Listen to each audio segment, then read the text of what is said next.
শেখ হাসিনাকে মানবতা বিরোধী অপরাধে কাঠগড়ায় দাঁড়াতেই হবে বললেন প্রধান উপদেষ্টা। পর্যাপ্ত প্রমাণ আছে সরকারের কাছে।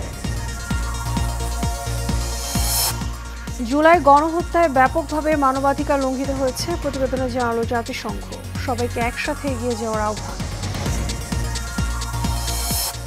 শেখ হাসিনা বিচারের সাথে নির্বাচনের কোনো সম্পর্ক নেই, মন্তব্য আমির খসরুর। দ্রুত ভোট আয়োজনের আহ্বান। এবং অন্তর্বর্তী সরকারের নতুন উপদেষ্টা হিসেবে শপথ নিলেন অধ্যাপক সিআর আবরার। দায়িত্ব পালন করবেন শিক্ষা মন্ত্রণালয়ের।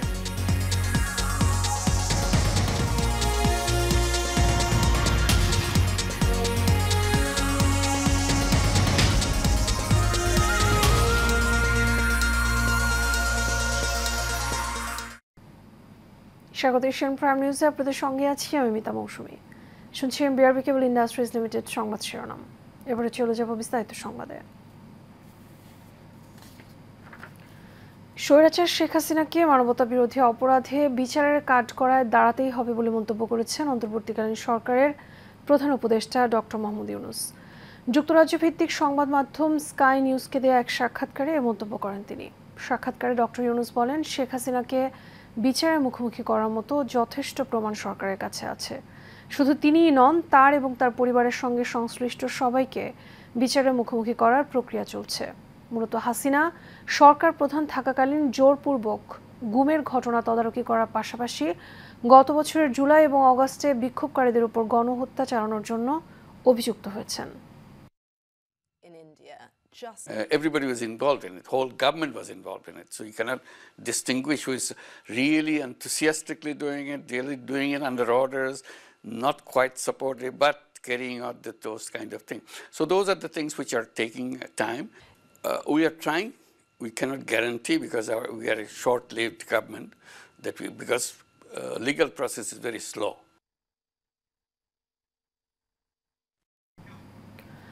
জুলাই গণহত্যা নিয়ে জাতিসংঘের তথ্য অনুসন্ধানী মিশনের প্রতিবেদন উপস্থাপন করেছেন সংস্থাটির মানবাধিকার বিষয়ক হাই কমিশনার ভলকার তুর্ক।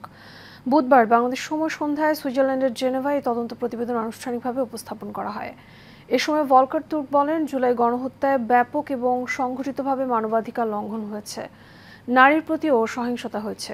অনেক শিশু এবং তরুণ আছে যারা সারা জীবনের জন্য বিকলাঙ্গ হয়ে গেছে। ফ্যাক্ট ফাইন্ডিং প্রতিবেদন তৈরিতে অন্তর্বর্তী সরকার পুরোপুরি সাহায্য করেছে। ভবিষ্যতেও বাংলাদেশকে সব ধরনের সহায়তা করবে কমিশন। তিনি আরও বলেন, বাংলাদেশের জন্য এটি বিরাট সুযোগ। সব ভেদাভেদ ভুলে সবাইকে নিয়ে সামনে এগিয়ে যেতে হবে। সংস্কার প্রসঙ্গে তিনি বলেন, অন্তর্বর্তী সরকার গণহত্যার বিচারের জন্য কাজ করে যাচ্ছে। পাশাপাশি বেশ কিছু সংস্কার কমিশন গঠন করেছে। তবে এই সংস্কার বাস্তবায়ন বেশ জটিল একটি প্রক্রিয়া। শেখ হাসিনা বিচারের সাথে নির্বাচনের কোনো সম্পর্ক নেই বলে মন্তব্য করেছেন বিএনপির স্থায়ী কমিটির সদস্য আমির খসরু মাহমুদ চৌধুরী। রাজধানীর একটি হোটেলে বিএসবিআর আয়োজিত গোলটেবিল আলোচনা শেষে সাংবাদিকদের কথা বলেন তিনি। এসব কথা বলে নির্বাচনকে পিছিয়ে নেওয়ার কোনো সুযোগ নেই বলে জানান বিএনপির এই নেতা। কাউসার আহমেদের রিপোর্ট। বাংলাদেশের শিপ রিসাইক্লিং শিল্পের চ্যালেঞ্জ ও সম্ভাবনা শীর্ষক গোলটেবিল বৈঠকের আয়োজন করা হয়েছে। এতে বক্তব্য রাখেন বিএনপির স্থায়ী কমিটির সদস্য এবং সাবেক বাণিজ্য মন্ত্রী আমির খসরু মাহমুদ চৌধুরী। জানান, বিএনপি সরকার গঠনের সুযোগ পেলে ব্যবসা বাণিজ্য নিয়ন্ত্রণ মুক্ত করা হবে।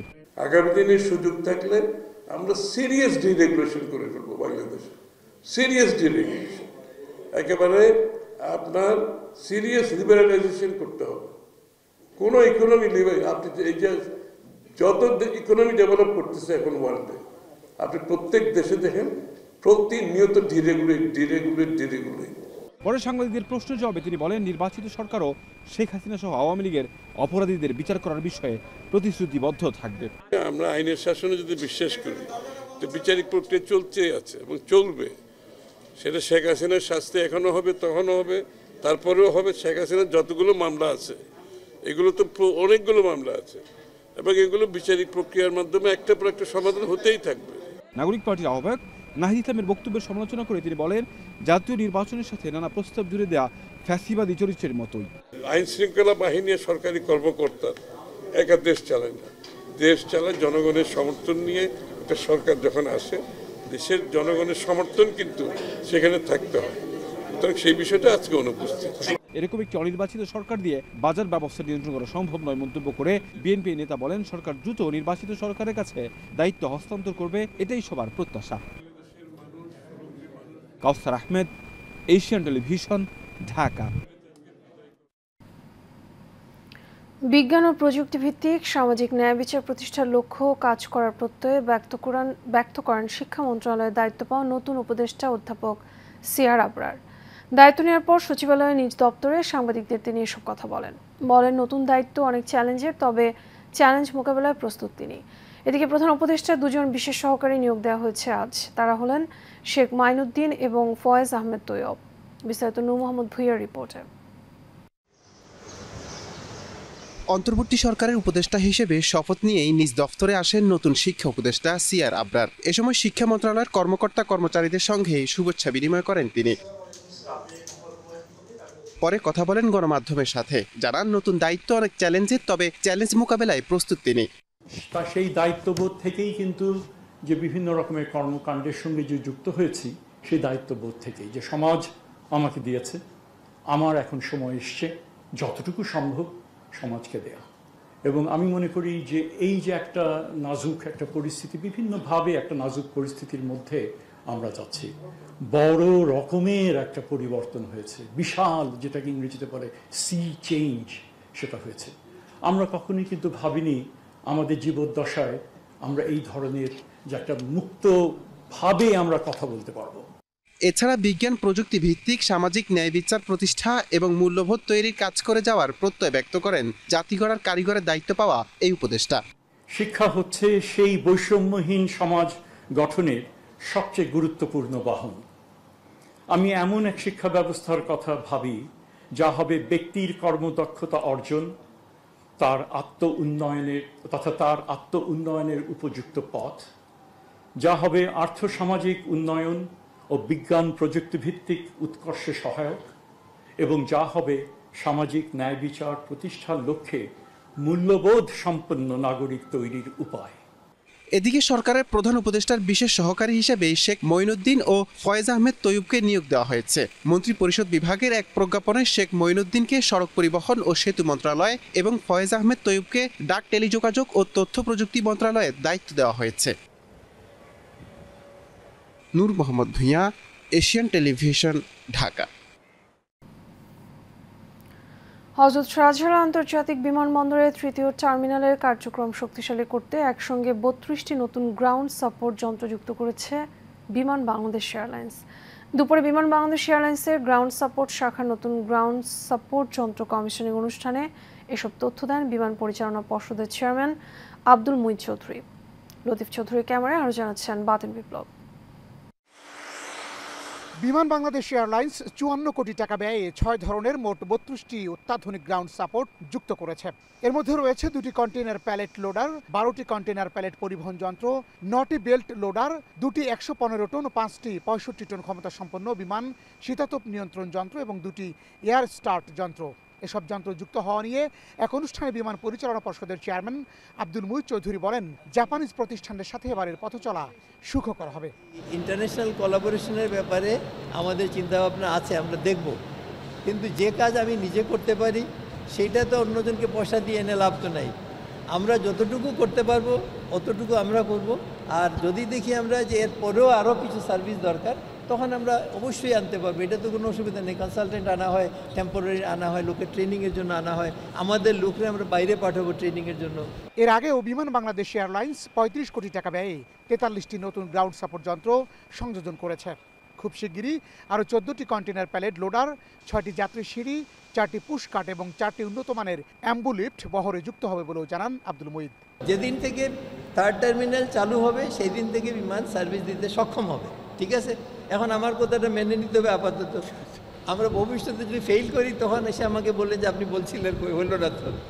অনুষ্ঠানে বিমান পরিচালনা পর্ষদের চেয়ারম্যান আব্দুল মুইদ চৌধুরী ছাড়াও বেসামরিক বিমান চলাচল কর্তৃপক্ষের chairman air vice marshal Mohammad Manjur Kabir Bhuiyan ও বিমান বাংলাদেশ এয়ারলাইন্সের ব্যবস্থাপনা পরিচালক ও প্রধান নির্বাহী কর্মকর্তা ডক্টর শাফিক রহমান সহ ঊর্ধ্বতন কর্মকর্তারা উপস্থিত ছিলেন।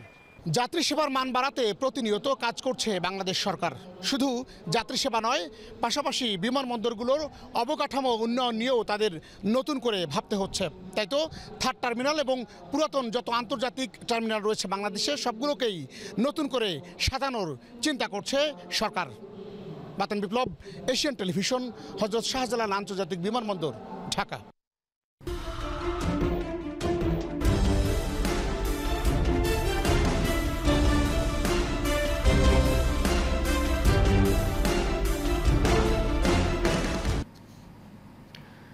নির্ধারিত মূল্যের বেশি দামে খোলা ভোজ্য তেল বিক্রি বা মজুতদারি করে বাজার অস্থিতিশীল করার চেষ্টা করলে প্রশাসন কঠোর আইনানুগ ব্যবস্থা নেবে বলে জানিয়েছেন city mayor doctor Shahadat Hossain. বুধবার নগরের কাজীর দেউরি বাজার পরিদর্শনকালে তিনি এসব কথা বলেন।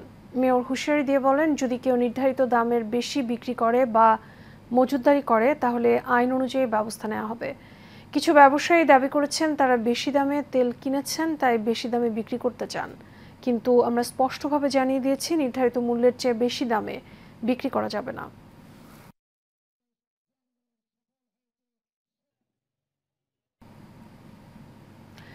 নিজের তৈরি বিমানে আকাশে ওড়া মানিকগঞ্জের শিবালয় উপজেলার ষাটঘর তেওতা এলাকার তরুণ উদ্ভাবক জুলহাস মোল্লার পাশে দাঁড়িয়েছে বিএনপির ভারপ্রাপ্ত চেয়ারম্যান তারেক রহমান। বুধবার দুপুরে শিবালয় উপজেলার জাফরগঞ্জ বাজার এলাকায় গিয়ে জুলহাস মোল্লার হাতে 50,000 টাকা তুলে দেন জেলা বিএনপির আহ্বায়ক আফরোজা খান রিতা ও আমরা বিএনপি পরিবার এর আহ্বায়ক আতিকুর রহমান রুমন।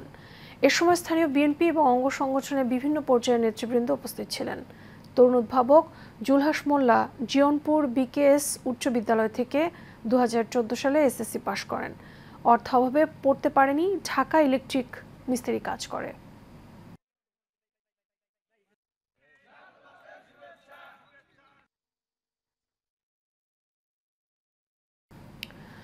বাংলাদেশের লাইট ইঞ্জিনিয়ারিং শিল্প উদ্যোক্তাদের জন্য একটি ওরিয়েন্টেশন প্রোগ্রাম আয়োজন করা হয়েছে। ঢাকার বর্ণী ক্লাবে অনুষ্ঠিত এই ওয়ার্কশপে সভাপতিত্ব করেন উপসচিব ডক্টর মোহাম্মদ হাবিবুর রহমান। প্রধান অতিথি হিসেবে উপস্থিত ছিলেন সরকারের যুগ্ম সচিব শেখ মোহাম্মদ আব্দুর রহমান। এছাড়া বিশেষ অতিথি হিসেবে উপস্থিত ছিলেন প্রকল্পের component coordinator Mohammad Kamruzzaman, procurement specialist Aminul Islam, financial management specialist Mohammad Habibur Rahman এবং টেকনিক্যাল স্পেশালিস্ট আবু মিরাজ মোহাম্মদ ফুয়াদ উদ্দিন।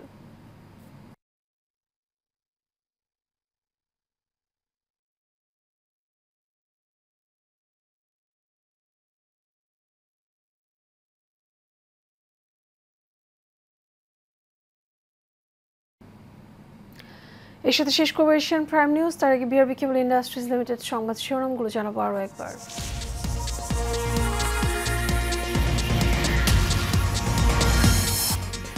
শেখ হাসিনাকে মানবতা বিরোধী অপরাধে কাঠগড়ায় দাঁড়াতেই হবে বললেন প্রধান উপদেষ্টা।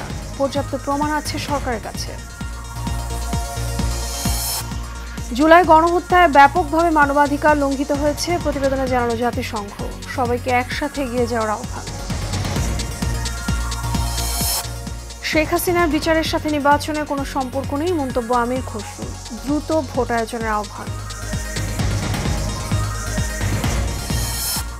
এবং অন্তর্বর্তী সরকারের নতুন উপদেষ্টা হিসেবে শপথ নিলেন অধ্যাপক সিআর আবরার। দায়িত্ব পালন করবেন শিক্ষা মন্ত্রণালয়ের।